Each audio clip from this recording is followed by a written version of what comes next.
চারদিকে মহাসাগরের নীল জল, আর মাঝখানে একটি দ্বীপ, আর সেই নির্জন দ্বীপে রয়েছে একটি বাড়ি। ভাবতেই যেন রূপকথার গল্পের মতন শোনায়। তবে সত্যি পৃথিবীতে এমন একটি দ্বীপও রয়েছে, বিচ্ছিন্ন আইসল্যান্ডের দ্বীপ এলইডিতে। আর সেই বাড়ির অস্তিত্ব নিয়ে বিভিন্ন সময় বিভিন্ন ধরনের গল্প শোনা গিয়েছে। বাড়িটি কি আদৌ আছে? আর থাকলেও এই নির্জন দ্বীপে কে বানালো এই বাড়ি? কেই বা এখানে বসবাস করে, নাকি 100 বছর ধরে সেই দ্বীপটি জনমানব শূন্য হয়ে পড়ে রয়েছে? তো স্বাগতম আপনাদের মায়াবিন্দুর আরো একটি নতুন ভিডিওতে।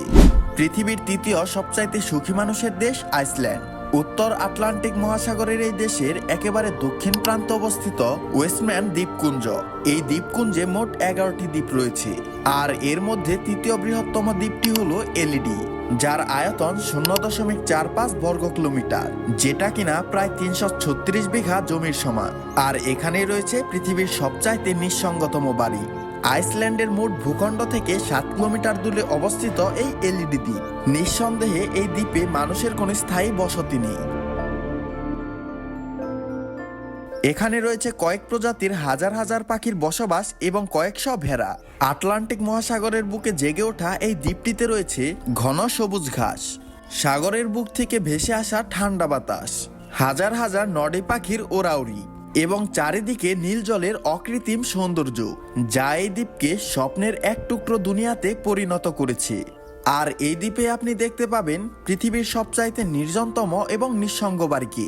পৃথিবীতে এমন অনেক মানুষ আছে যারা কোলাহল পছন্দ করে না, অধিক মানুষের মাঝে যাদের থাকতে একেবারেই ভালো লাগে না, সবসময় একা ও নিরিবিলি থাকতে স্বাচ্ছন্দ্য বোধ করেন। তাদের জন্য বিশ্বের নির্জনতম এই বাড়িটি হতে পারে স্বর্গের মতন। এখানে বসবাসকারী ব্যক্তিকে কখনোই গাড়ি ঘোড়া বা কলকারখানার কোনো শব্দই শুনতে হবে না। উৎসব প্রতিবেশীর আগ্রহের শিকার হয়ে কোনো প্রকার বিরক্তিতে পড়তে হবে না। দ্বীপটিতে কোনো গাছ না থাকলেও সবুজ ঘাসের মোটা একটি চাদর রয়েছে। এখান থেকে মহাসাগরের চোখ ধাঁধানো সৌন্দর্য খুব কাছ থেকেই উপভোগ করা যায়। রাতে সমুদ্রের অবিরাম ঢেউয়ের শব্দ এবং নীরবতা মিলেমিশে এক অন্যরকম পরিবেশের সৃষ্টি করে। কখনো কখনো দ্বীপের চারপাশের ঘন কুয়াশা ও কম দৃশ্যমানতা এই দ্বীপটিকে আরো নির্জন করে তোলে। এখানে বসবাসকারী ব্যক্তিরা পাবেন অফুরন্ত নির্জনতা এবং একাকিত্ব। চলুন এখন জেনে নেওয়া যাক কিভাবে যাবেন এই বাড়িতে। আপনাকে এই বাড়িটিতে যেতে হলে প্রথমেই দ্বীপে যেতে হবে। সেক্ষেত্রে নৌকা বা অন্য কোনো নৌযান ব্যবহার করা যেতে পারে। দ্বীপে পৌঁছানোর পর খুব সাবধানতা অবলম্বন করে পানি থেকে সেই দ্বীপে উঠতে হবে।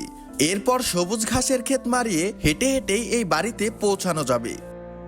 আইসল্যান্ডের এই এলাকার জল বেশ শীতল, তাই খুব সাবধানতার সাথেই আপনাকে এই দ্বীপে আসতে হবে। দূর থেকে দেখলে মনে হতে পারে বাড়িটিতে বসবাস করা খুবই কষ্টের, তবে সেখানে গেলে আপনার সেই ধারণা পাল্টে যাবে। আসলে এখানে বসবাস করা বেশ আরামদায়ক। এখানে গেলে প্রথম যে জিনিসটি লক্ষ্য করা যায় তা হলো একটি তারের বেড়া দিয়ে একটি ঘেরা। যদিও এই বেড়ার প্রয়োজনীয়তার বিষয়টি স্পষ্ট নয়, দূর থেকে দেখার সময় যে কেউই মনে করবে এটি বেশ ঠান্ডা এবং অস্বস্তিকর, কিন্তু বাড়ির ভেতরের পরিবেশটা একেবারে আলাদা। বেশ কিছু সোফা দ্বারা আবৃত একটি ড্রয়িং রুম, একটি ফায়ারপ্লেস এবং বড় কয়েকটি টেবিল। বাড়ির আরো ভেতরে রয়েছে একটি বেডরুম, যেখানে 10টিরও বেশি আরামদায়ক বিছানা রয়েছে। দর্শনার্থীদের তাদের দর্শনের কয়েকদিনের জন্য আরামদায়ক রাখতে কিছু রান্নাঘরের উপকরণ দিয়ে সজ্জিত রয়েছে একটি সুন্দর রান্নাঘর। কিছু খাবারের আইটেম দিয়ে তৈরি হয়েছে একটি পেন্ট্রি, কিছু সরঞ্জাম সহ একটি ওয়ার্কশপ, কিচেন, ঝর্ণা, টয়লেট, একটি আয়না দিয়ে সজ্জিত ঝকঝকে বাথরুম। এছাড়াও আরো বেশ কিছু জিনিস রয়েছে এই নির্জন দ্বীপের বাড়ির ভেতরে। অর্থাৎ একটি আধুনিক বাড়িতে যা যা সুযোগ সুবিধা পাওয়া দরকার এর সবকিছুই আপনি এখানে পাবেন। একটি কাঠের সোপান রয়েছে, যেখানে বসে অতিথিরা সমুদ্রের শ্বাসরুদ্ধকর সৌন্দর্য উপভোগ করতে পারেন। সৈকত থেকে মাত্র কিছুটা দূরেই এই বাড়ি। এখানে রয়েছে কোলাহল এবং দূষণমুক্ত পরিবেশ। এখানে শব্দ দূষণ, বায়ু দূষণ বা অন্য কোনো দূষণ আপনি পাবেন না। এই বাড়িটিকে আরো আকর্ষণীয় করে তুলতে এখানে একটি বই রয়েছে, যেখানে দর্শনার্থীরা তাদের নাম এবং সফরের তারিখগুলো লিপিবদ্ধ করে। এই বইটিতে বাড়ির দর্শনার্থীদের সংখ্যাও রেকর্ড করা হয়। এবং অবাক করা ব্যাপার হলো এখানে প্রায় 11,000-এর বেশি মানুষও ঘুরতে গিয়েছে। এখানে কোনো সংরক্ষিত জল নেই। বৃষ্টির পানি সংরক্ষণ করা হয় এবং বিভিন্ন ঘরোয়া কাজে তা ব্যবহার করা হয়। বাড়িটিকে নিয়ে বেশ কিছুটা গুজব বা কাহিনীর প্রচলিত রয়েছে। তা হলো 1, অনেকে দাবি করে যে বাড়িটি একটি বিলিয়নার জম্বি এবং ক্যারিবসের আক্রমণের পরিস্থিতিতে তৈরি করেছিলেন। অর্থাৎ জম্বি আক্রমণের ঘটনায় এটি একটি বাংকার হিসেবে পরিচিত করার জন্য একজন বেঁচে থাকা বিলিয়নার দ্বারা তৈরি করা হয়েছিল। 2, আইসল্যান্ডের এক গায়ক তার গানের জন্য এই বাড়িটি উপহার পেয়েছিলেন এবং তিনি সেখানেই থাকতে শুরু করেছিলেন। দেশের সংস্কৃতিতে অবদান রাখার জন্য তিনি এটি উপহার পেয়েছিলেন। 3, কিছু লোকের দাবি এই বাড়ির কোনো অস্তিত্বই নেই, কেবলমাত্র ফটোশপ এবং এআই দিয়ে এটি বানানো হয়েছে। তবে মজার বিষয় হলো এই 3টি প্রচলিত কথার কোনোটি সত্য নয়। আসল কথা হলো বাড়িটি প্রকৃতপক্ষেই রয়েছে, তবে বাড়ির পেছনের সত্যটা একটু কম রোমাঞ্চকর। 1930-এর দশক পর্যন্ত দ্বীপটিতে ভেড়া চাষী 5টি পরিবার বসবাস করত। এখানকার বাসিন্দারা তখন ভেড়া পালন, মৎস্য শিকার ও পাখি শিকার করে তাদের জীবিকা নির্বাহন করত।